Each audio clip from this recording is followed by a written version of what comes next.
And we are studying the New Testament book of Ephesians, a letter written by Paul from a prison cell in Rome. It was written to a group of churches in Asia Minor, but was first sent to the church in Ephesus. That's why they call it Ephesians. This isn't just Paul's random thoughts. He was inspired by God to address issues in the church and culture that still exist today. It's always interesting to hear the debate of writing out messages versus unplanned speech. I like to do both. I do believe that carefully prayed through and written out words can be used by God and inspiring. I also believe that God can use you in the moment. Paul's random thoughts in this letter was read out loud as the message or the sermon to each church as they gathered together. The churches Paul wrote letters to were struggling with division and prejudice. There were two groups in the church. Remember we talked about it a few weeks ago. If you've missed it or you haven't listened to it yet, go back and listen on our Facebook page. It was the Jews and the Gentiles who were in conflict. Each group believed they were superior to the other because of their ethnicity, background, and their traditions. Over the last 5 weeks, we looked at the first 3 chapters, of the letter where Paul dealt with the theological issues. You guys have done tremendously in learning a challenge in theology. Now, starting with chapter 4, the tone of the letter shifts to practical instructions. Paul taught the church and us how to live for Jesus, stand strong in the faith, serve in unity, and impact society. We have the same goals: to live for Jesus, to stand strong in the faith, to be unified, and impact our world. People have a lot of different thoughts and opinions about what a Christian should be. Sadly, those opinions have not only divided the church, but damaged its reputation. We can't base our beliefs or our behavior on opinions because opinions change. Instead, we are learning what it means to be biblical Christians. It's been stretching, it's been challenging, but I have loved it. We don't need to be known for our country of birth, political party, or denominational label, race, ethnic background, or preferred style, but we need to be known as biblical Christians. Biblical Christians stand apart. There's nothing wrong with where you come from, where you've been born, where you were raised, what race you are, what ethnicity. That's what makes us all unique under God's eyes. But first and foremost, we are biblical Christians. Biblical Christians stand apart. The way they think, the way they act, the way they speak and treat others are radically different. My prayer is that as you live as a biblical Christian, people will notice and be drawn to the difference in you. They should be. If Jesus is the light that is shining bright inside of you, they should be drawn to that. That was Paul's desire for the church in Ephesians. Paul wrote this in Ephesians chapter 4, verse 1. As a prisoner for the Lord, then I urge you to live a life worthy of the calling you have received. Just in case someone forgot, Paul restated to them where he was, in chains in a Roman prison. Paul wasn't looking for sympathy or trying to shame the Ephesians into doing what he said. Instead, Paul reminded them that following Jesus can come with a cost, that he was paying a price for his obedience to the Lord. Paul didn't ask them to pay a price he wasn't willing to pay. I want you to notice Paul's words. Listen to this. Paul didn't say, as a prisoner of the Romans. Paul said, as a prisoner for who? A prisoner for the Lord. Paul wanted the church to know that his difficult circumstance had not shaken his commitment, faith, or confidence in the Lord. I think sometimes you read the Bible and think, that sounds good, but my situation is too difficult. Things are harder now. That might have worked 2,000 years ago, but I've got pressure. I've got bills. I've got sickness. I'm dealing with fear and uncertainty. Paul was in prison in Rome with the full expectation that he would be killed for his faith when he wrote, You people better hurry up and get me out of here. I can't take this anymore. Start a riot, storm the gates, do something. Do whatever it takes to get me out of this crummy place. I shouldn't be here. This isn't fair. There's no way this can possibly be God's plan for me. I'm hungry. I'm lonely. Do something now. That's what we would expect, correct? But Paul's focus wasn't on himself. He didn't write that. Even while in prison, his concern was for the church. He wrote, I urge you to live a life worthy of the calling you have received. And in verse 2, it says, be completely humble and gentle. Be patient, bearing with one another in love. Make every effort to keep the unity of the Spirit through the bond of peace.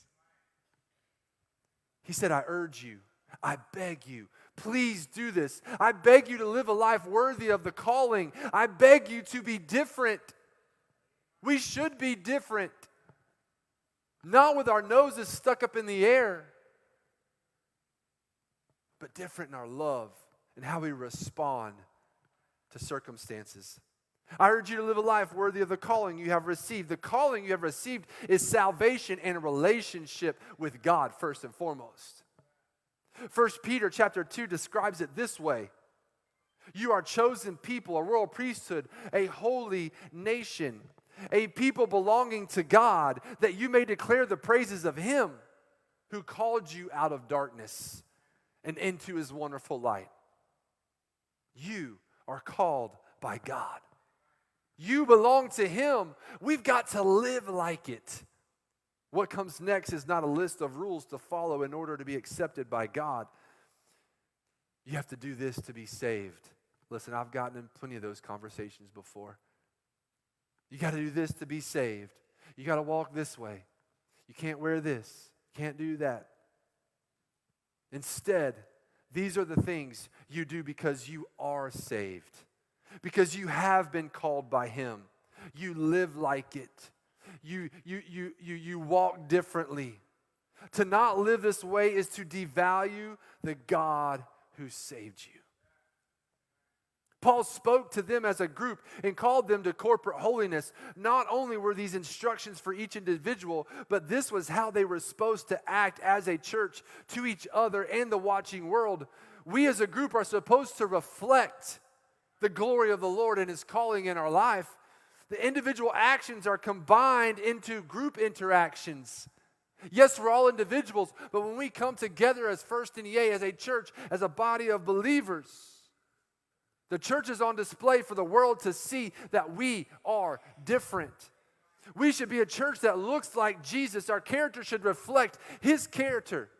So how do we do that? Verse 2, be completely humble. Another version says, always be humble. The Jewish part of the audience connected with this. Humility was an attribute they viewed as godly, but the Greek listeners, not so much. They were stunned. In their word, humility was a negative quality associated with weakness. Position and title was everything to them.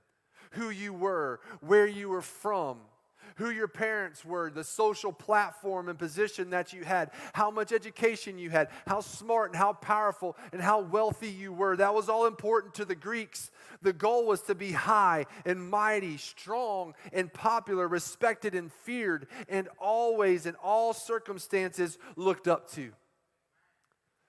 In their world, calling someone humble was an insult.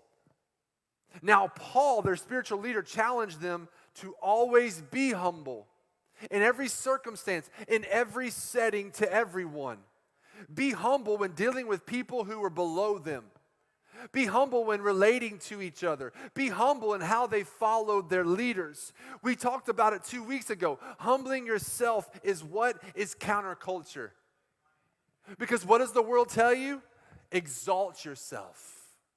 Make yourself big and popular and important. But is that what biblical Christians do?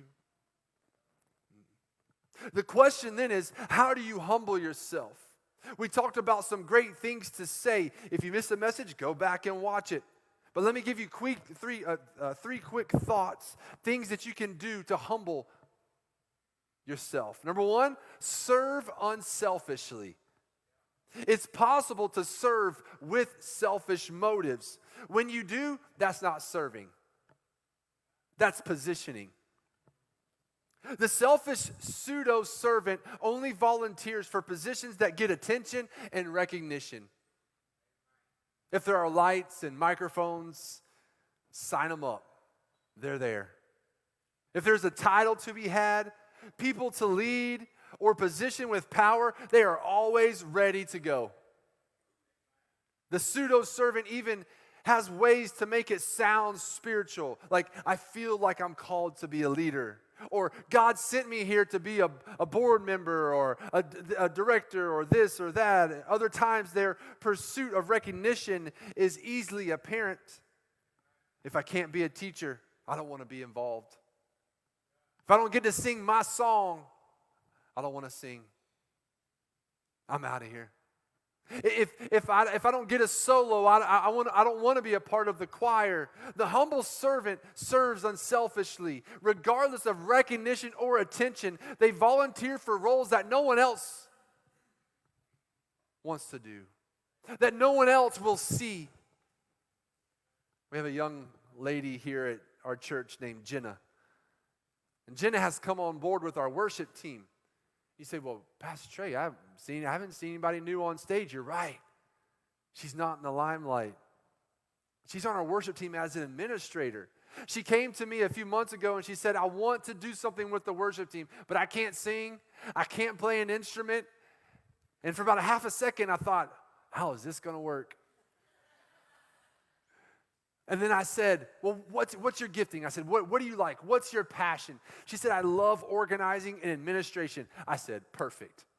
You're going to help put the playlist together. You're going to help send texts out. You're going to help send emails, stuff to our worship team. You're going to help keep Nicole and I on the right track. And let me tell you what, Jenna has done just that and more.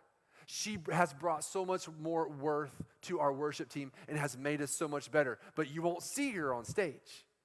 But she's using her gift. And she's not looking for a position. Daniel runs our media and does a great job. You don't see him up here on stage. But without this, changing the words at the right time, how many of y'all would actually be able to stay focused? Huh? And he does great at what he does. But you're not going to see him. He's in the background. We have people that cut grass, clean the church, set up the foyer, and work in kids ministry. You don't see that. We have people that get here at 8:45 or 9 o'clock in the morning. They're not on stage, but they're setting stuff up and they're getting things ready. We don't assign people jobs in order to humble them. Instead, humble people find the gaps and graciously serve. In the near future, we will have an avenue that people can go down called Next Steps. It'll be a path that you can take to learn more about our church, how to get involved. It's a short 1-hour class. We'll have some lunch here on a Sunday afternoon for you, and with some of our leaders that explain how we do ministry here, or how we will do ministry here at First NEA. We will have what we call a free market ministry, where we will not guilt you or make you feel like you have to do a certain ministry. And if you have been raised in the church at least 10 years of your life, say amen to that. Because I have felt guilted before, drug into kids ministry. I love kids. I have a 6-year-old. I love them. I even serve one Wednesday night a month in kids ministry, okay? Like, I love it. I'll do it. I am not called to kids ministry. But I love doing it. We are not going to drag Mr. Terry into the nursery because I know Mr. Terry does not want to watch babies, but we will find where Mr. Terry wants to work. What's his passion? Where is his passion? We are not going to drag somebody. If you're an introvert, we're not going to drag you to the front door to be a greeter. Okay? But we will find and have a place for you. We want you where your heart is and where your passion is. We want you where you will be a 10. where you will light up and be a humble servant. As a pastor, I always try and make sure I help with serving in any capacity, vacuuming, cleaning toilets, sweeping. But someone once said, "You're the pastor. You shouldn't be doing that." My reply was, that's why I should be doing it. There are a lot of things I can't do, but I can run a vacuum, and I love to see those lines. And it look clean, make it smell good. Oh, I love it. Real humility is not thinking poorly about yourself. Oh, I'm lousy. I'm just junk. I'm no good. It's thinking more about others. Serving helps get the focus off your needs, your desires, your hurts, your wants, and focus on what others need, because it is a joy to serve. And here at this church, we are going to be better than Chick-fil-A at serving. That is going to be our standard. I know we're not going to serve chicken sandwiches here on Sunday morning, even though I would love to. But we will be better than Chick-fil-A. We will say, "My pleasure, whatever you would like." We will do it for you because we love God and we love people and we love the one and we serve the one, because every soul matters to God. Number 2, admit your weaknesses honestly. The proud person does everything possible to hide his weaknesses, right? The humble person knows who he is and who he isn't. I will quickly tell you, I am not a mechanic. No, not even try. And please don't look down on me as your pastor when I say this. I don't even know how to change oil in a car, okay? I know. The look on Josh's face. Josh, you hurt me. That hurt, okay? I know. I'm not a less of a man, I promise. I am all man. Just wasn't raised that way, okay?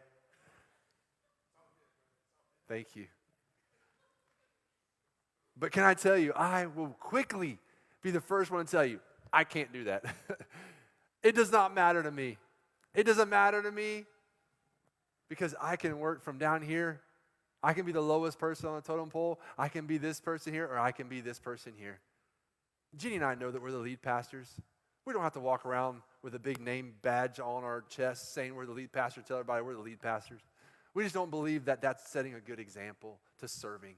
We just want to serve alongside you and be humble and love people. So admit your weaknesses honestly. Humility isn't false humility. Humility isn't false modesty or a way to get attention. Humility is an understanding of your strengths and your weaknesses. There's a connection between being humble and being realistic. I know what I do well. I also know what I don't do well. And I'm not going to try to fool you. If we're broken down on the side of the road, I don't know how to change a tire. And I will not try to change a tire because I don't want to get going back down the road and that tire to go off in another direction, okay? I know it and you know it. So this was shared a few weeks ago from 2 Corinthians chapter 12, verse 9. I want to read it again. It says, "He said to me, 'My grace is sufficient for you, for my power is made perfect in weakness. Therefore, I will boast all the more gladly about my weaknesses so that Christ's power may rest on me. That is why, for Christ's sake, I delight in weaknesses, in insults, in hardships, in persecutions, in difficulties. For when I am weak,'" I love this, "then I am strong." When I am weak, then I am strong. The humble person recognizes that an honest admission of weaknesses positions you to receive whose strength? His strength, God's strength. When I admit I am weak, that I can't do it on my own, that's when His strength and His power is best at work through me. Number 3, be grateful when you succeed. A humble heart is a grateful heart. Grateful to God and grateful to others. Here's a good rule to follow if you want to practice humility this morning. You ready? Write this down. Give others the credit and God the glory. Give others the credit and God the glory. Humble people deflect praise and worship God. When someone says, that was an amazing teaching, the humble person says, we've got a great team. When someone says, wow, that was a powerful song, the humble person says, praise God, I'm so thankful for His presence. Humility says, I'm not the most important, and I'm okay with that. I'm not perfect, and I know that. Humility says, I am not God. I need Him and am honored that He chooses to use me. In our world, self-promotion and self-exaltation, humility stands out different. When we are humble, not looking for position, attention, or promotion, it's awesome the difference that we can make together. Verse 2, be completely humble and gentle. The dictionary definition of gentleness is kindly, not severe, rough, or violent, amiably, moderate, mild. But the word Paul used has a deeper meaning. The closest English word might be graciousness. A humble graciousness that produces the patience to endure injustice, disgrace, and mistreatment without retaliation or bitterness or vengeance. Gentleness is not just how you view injustice, persecution, or hardship. Someone who is selfish can't handle unfair treatment, lies, injustice, or humiliation. Their reaction is intense, angry, and sometimes even violent. But a person with the fruit of the Spirit of gentleness reacts differently, with a calm, humble spirit. The opposite of gentle is harsh or judgmental.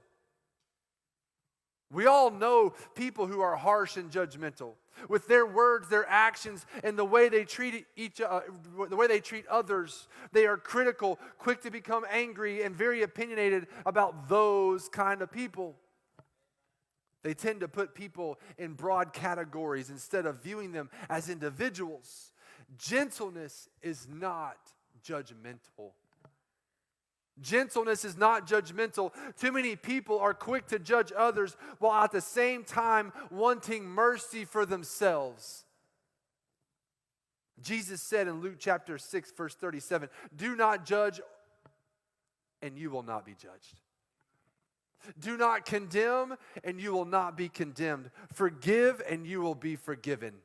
I love that last part. Forgive and you will be forgiven. Be gentle and you will receive gentleness. Make it your goal to treat others the way that you want God to treat you. It's not just your words that should be gentle, it's your tone. How you say something is often as important as what you say. Gentleness brings peace instead of more trouble. Proverbs 15 verse 1 says this, a gentle answer turns away wrath, but a harsh word stirs up anger. In church, in business, and in families, there are often little fires burning. Fires of hurt, feelings, anger, bitterness, selfishness. A troublemaker pours gas on the fire. A gentle person pours water on the fire. Gentleness puts out fires. Something in the nature of a calm, gentle person helps other people put conflict in a better perspective. We mistakenly think gentle means weak. That's not true at all. Gentleness is not about how weak or strong you are. Instead, gentleness is how you deal with the weakness, mistakes, and failures of others. A wonderful picture of gentleness is holding a baby. When you hold a baby, you treat her as a fragile and breakable. You hold her with cautious, careful, loving attention. What you want doesn't matter. Your attention is not on yourself. All that matters is what? All that matters is taking care of that baby. You want to protect her from harm and keep her safe in your arms. You would do anything, give up anything, and sacrifice anything to keep that baby safe. Hold on to relationships like you hold on to a baby. Treat each other with that same gentle, safe care. Do whatever it takes to keep someone else from being harmed. Gentleness is strength under control. Gentleness is strength under control. When you are gentle with someone, you don't hurt them even though you could. You don't judge them even though you may have grounds for an accusation. You choose not to exercise your strength. Just like humility, being gentle will make you stand out as different. When we are gentle together, this becomes a place of healing for the hurting and restoration for the broken. That's the heart of God and what we must be here at First NEA. Verse 2, be completely humble and gentle. Be patient, bearing with one another in love. Impatience comes when you don't meet expectations. I hold you up to my standards, and you don't live up to them. You didn't do it my way and at my pace and at my time. Patience frees you from the burden of my expectations and allows God to do His work in you, His way and in His time. I wonder, would that work with each other? Is it possible that the answer to impatience is love and putting aside unrealistic expectations? Can you imagine the difference if we were all a little more patient? What would it be like if an entire church practiced patience? Patient with the progress of people trying to learn what it means to follow Jesus. Patient with God's process in the lives of others. Patient with the restoration process for someone who has failed and fallen. Patient with someone trying to kick a habit and recover from an addiction. Patient with the faults and failures of others. Patient with opinions that are different from our own. Patient when you don't get what you want and when you want it. It would be absolutely amazing. Can you imagine that kind of church, humble, gentle, and patiently bearing with one another in love and compassion? According to Paul, when a group of biblical Christians get together to form a biblical church, that's what it's supposed to be. Remember the original audience. They were in conflict with each other because they were different. When different people come together, there are going to be challenges, conflicts, and tensions. That's a part of it. There are a lot of different types of people here at First NEA, age, ethnicity, and backgrounds. That means we need to be ready to patiently love each other. And I do believe that we do that here. Your temptation is to immediately point out someone else who isn't living those values. Don't do it. The path to a church being like that starts with you and me being like that. We all have a responsibility to God and to each other. Verse 2, be completely humble and gentle, be patient, bearing with one another in love. Make every effort to keep the unity of the Spirit through the bond of peace. Keyword, every. The dictionary definition of every is all possible, the greatest possible degree of. Make all possible effort to try to keep the greatest degree you can to keep the unity of the Spirit together. The bond of peace. Do whatever you have to do to keep peace as a body of believers. We are all different. The only way we will have unity is if God brings us together through His Spirit. That's His part. He brings us together. Our part is to work like crazy, to be gentle, loving, and patiently preserve the unity that He has already given us. for the sake of the church and for the sake of the world around us, that unity must be maintained. We must get along with each other. We must make every effort. In other words, we must do the hard work of keeping together what God has brought together. God has entrusted us here at First NEA. God's in the middle of it. But God is saying, you've got to put your hands to the plow. You've got to do the work to keep peace. You've got to do the work to handle conflict biblically.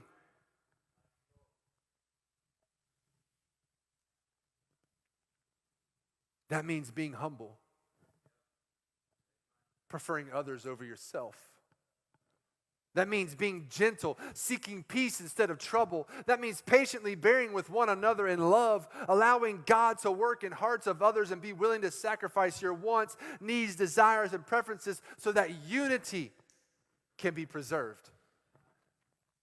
A church filled with people who do those three things will have unity. The other side is also true. If you aren't willing to be humble, gentle, and patient, then you are the enemy of unity in God's church. Verse 2, be completely humble and gentle. Be patient, bearing with one another in love. Make every effort to keep the unity of the Spirit through the bond of peace. There is one body and one Spirit, just as you were called to one hope when you were called. One Lord, one faith, one baptism, one God and Father of all, who is over all and through all and in all. We are one in the Spirit. We have one Lord, one hope, one faith, one God. With all of our differences, we are one. We love the one. We serve the one because every soul matters to God. In other words, Paul said, hey guys, we are one in everything else, so why are you dividing into groups? That's what Paul was saying to the Jews and the Greeks. You have groups at Ephesus fighting over stuff, but you have one hope, one God, one salvation. Why are you divided when you have the same main thing, and that is God? You were baptized together. Why did you separate when you came out of the water? You were all going to the same heaven, your hope. So why are you separated now? You all serve the same God and you share the same faith. Instead of dividing over your differences, unite over what you have in common. That's a good word for the church today. There's too much trying to divide God's church. Stop it. Let's come to our senses. We have the same God that loves all of us the same way. We have the same faith. We're going to the same heaven. There is one Jesus who died on one cross for all of our sins. Why can't we rally around the cross of Jesus Christ, unite around the cross of Jesus Christ, quit fighting and arguing about stuff that doesn't make an eternal difference? Be humble and patient and gentle and come together in unity and faith and purpose. If we can do that, we won't just change Jonesboro. We will change the world together. I struggle with how to end this message. It's great to say, let's do it. But what do you do now, today? What is the action step here, Pastor Trey? Like what are we supposed to do? First thing, find a place to serve selflessly. Humble yourself. Intentionally serve others without the desire for recognition or honor. That's the first thing you do. If you've been harsh, critical, or judgmental, stop. Stop. Be gentle. Gently trust God for others. Practice patience in God's plan and His timing. Ask Him to increase your love for others. Say, God, let me look through your eyes. Let me see what it's looked like through your eyes, God. As your love grows, so will your patience. Before you do or say something, ask yourself, does this promote unity in God's church or will this bring division? Do whatever it takes to preserve unity. If that means shutting our mouths and keeping our opinions to ourselves, then let's do it. Intentionally connect with people who are different than you, but serve the same Jesus. Actively unify. That's what we have to do as a church.